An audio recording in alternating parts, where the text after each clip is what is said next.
Hello and welcome. This is Kristen from the Online Selling Show, and I'm doing part 4 now of what is the differences between selling in eBay and the differences of selling on Amazon. I've been selling on the eBay marketplace for 22 years now. I kind of got started in what was known as like the Wild Wild West days, basically when there was like very little technology to what we know today. With you kind of had to figure it all out yourself. You had to go homestead your own listings kind of thing. The Amazon world came into my selling world in about 2005, 2006. It was kind of when they were starting to get into, they were mainly selling media products, and they were just offering up what was known as FBA, which is fulfillment by Amazon. I am not really going to talk about that because I got out of that world about several years ago. And there's a lot more people on YouTube that is going to give you more current information on it than what I would get into. And to give you an idea of what it is that basically you as a seller to put all your items into a large box and ship that box with multiple items in it into an Amazon warehouse. So when those items sell on the Amazon marketplace, their staff, meaning Amazon staff, packs all those individual items in packaging and sending off to the end consumer. I am what's known as a fulfillment by merchant, which means the items are in my warehouse. So if I sell on eBay or Amazon, it doesn't matter. I have it in my physical location. When an item sells, we pack it right off to the end consumer. And honestly, you're going to pay a lot of costs. There's a lot of considerations to get into with FBA. And that's why I say you need to go out and see what's the current information on that. So with part 4, I'm going to try to wrap this up at this point in time. But this is where we're going to talk about what is the money. What is the difference between selling on eBay and Amazon?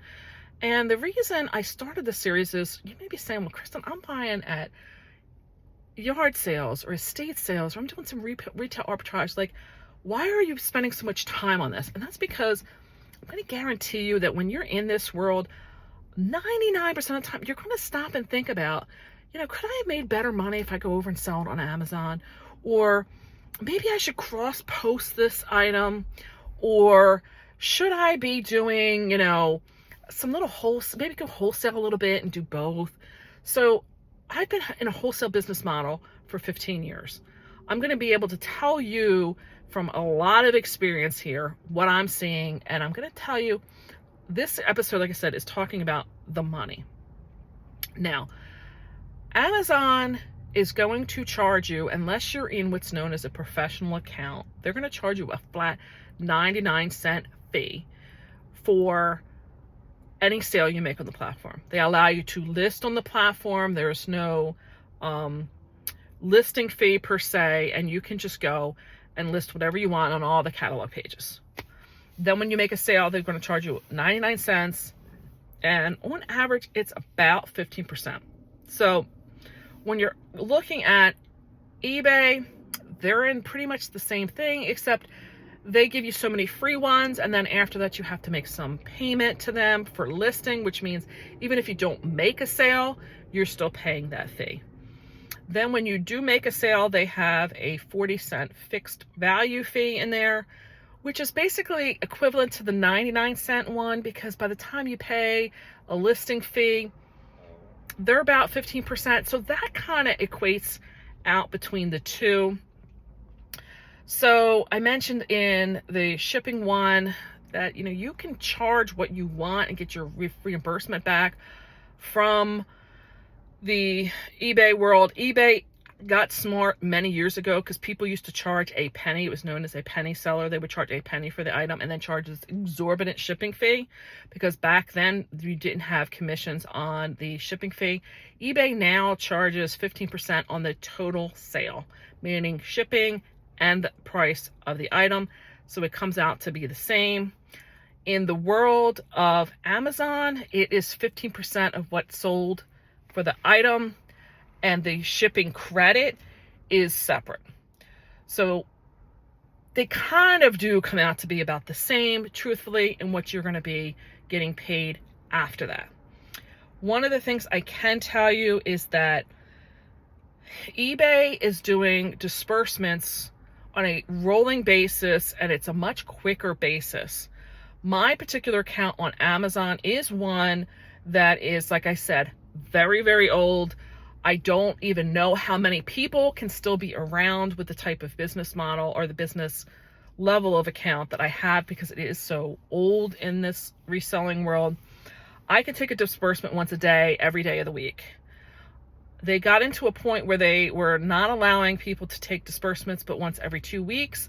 And I do remember seeing something that they were going to start allowing like some of the more volume sellers to get disbursements more frequently. I don't know how much. I don't know what the statistics or what changed, or if it's out there, because truthfully, like I said, I've been having that. So that's the other consideration, is where and what happens like with the money once you get, when do you get paid on it?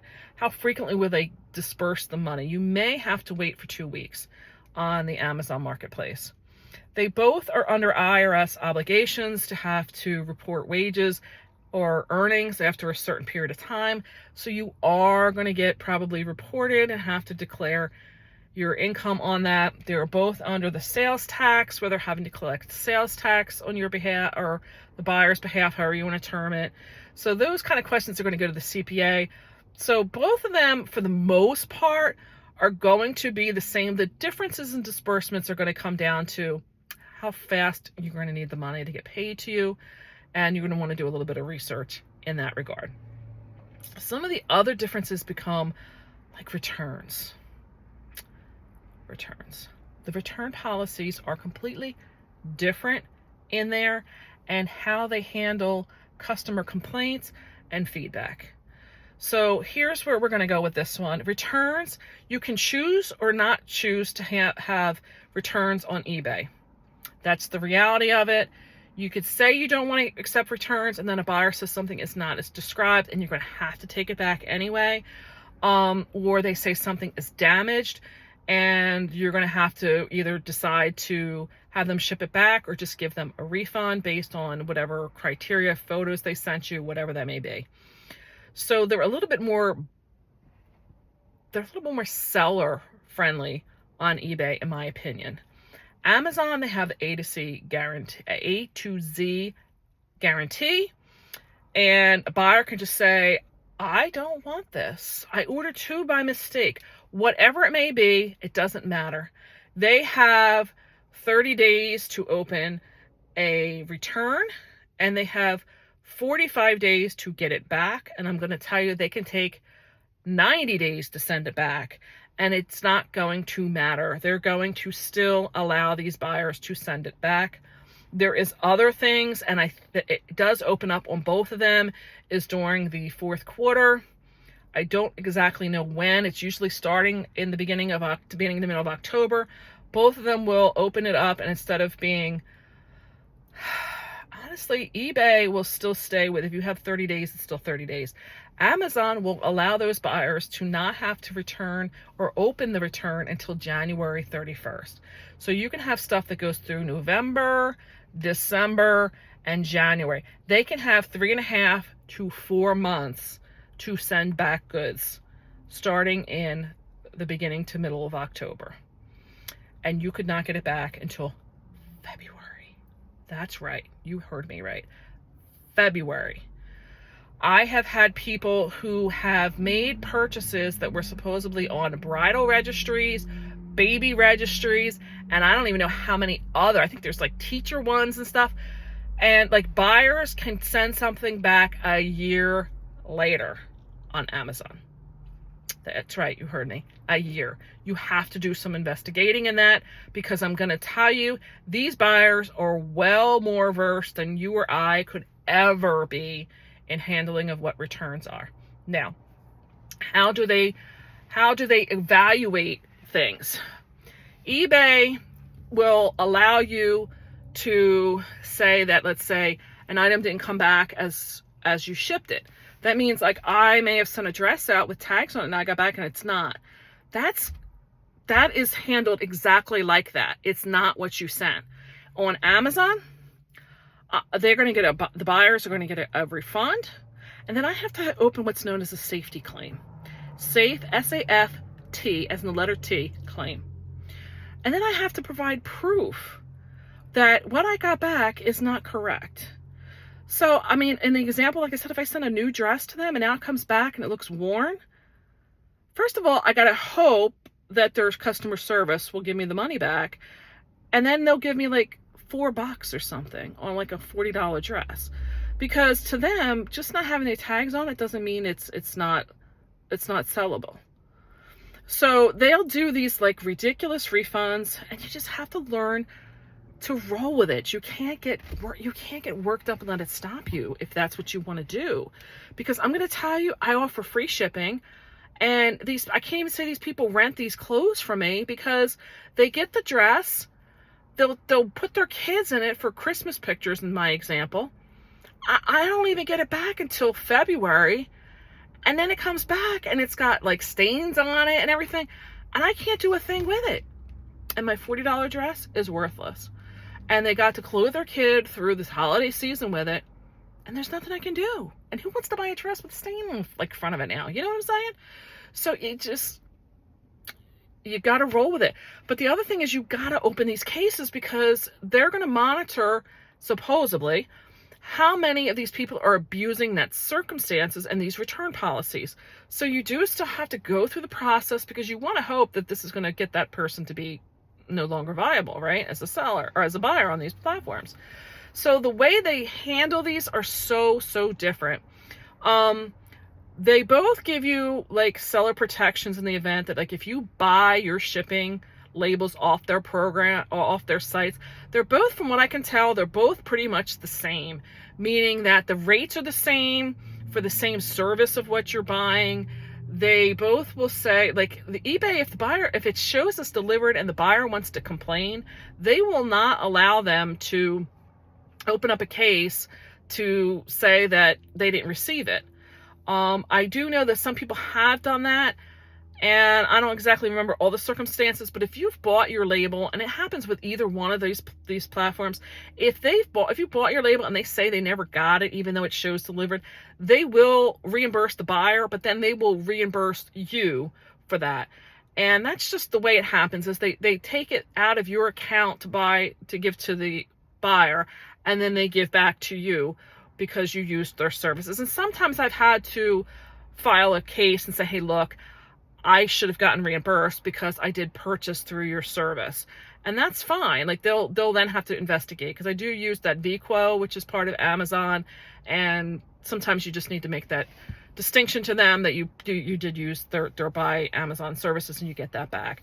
So that is another thing that is a concern. One of the other things is another thing that's a difference is the way you can do vacation settings with them. Amazon does not even let you you can go in there and say, okay, I'm going on vacation, taking all my listings down. You're not selling anything while I'm gone. And if you had something pending and it clears when you're in that period of time that you've determined you're on vacation, you're still expected to mail that goods to them. And I'm like, what? The other thing is, they still have an expectation that you're going to you still have to answer within 24 hours any eBay or any customer questions. So you may have said, I'm going on vacation, I'm disconnecting, and they're not going to let you leave. You have to still maintain contact with their site to make sure that these things don't come through, which to me is so counter. Like, when do you really get to disconnect? You can. The eBay site, you can put up whatever custom message you want. You can still put your listings up and say, hey, I'm not coming back for a week and a half, and I'll ship your goods then. There's a big message that goes in the listings that says, I'm gone. I'm not going to be shipping your goods for 10 days. And the buyers understand that. You can technically, you're supposed to be able to not answer your questions. I don't recommend it. I still recommend checking in periodically to, twice a day, maybe, just to answer questions, because I do find that the longer you let them sit, the more irate these buyers become. But you can actually take a vacation on eBay. So if you haven't picked up, I'm really looking to get into just selling on the eBay platform, because Amazon, when I talk about all the moving parts and all the things you've got to consider, I know I haven't even hit on everything. I'm sure I'm probably going to wind up with a part 5 to this that I'm not intending to do, but it's going to just hit me with more things that happen. So these are things to take into consideration when you're trying to sell on the Amazon marketplace. And I'm saying this as a person who's selling brand new goods. You may think you want to open this up to maybe selling some stuff that is, you know, used video games and stuff like that. I want to say it's probably going to be even more risky getting into items that weren't even yours to begin with. So you really, I mean, you're trying to do trying to do a cursory overview and think you know maybe that the video game works, but I mean, you don't know. Things happen. People have defects with stuff all the time. So I just say that, you know, I even get into feedback. Feedback on Amazon is pretty much non-existent. It is, but it isn't. They're more concerned on the Amazon marketplace about these metrics. That I think is where I need to get into the next, that right there tells me I have a next video comment. So I'm going to have to get into feedback and metrics, and I'll get to that in the next part.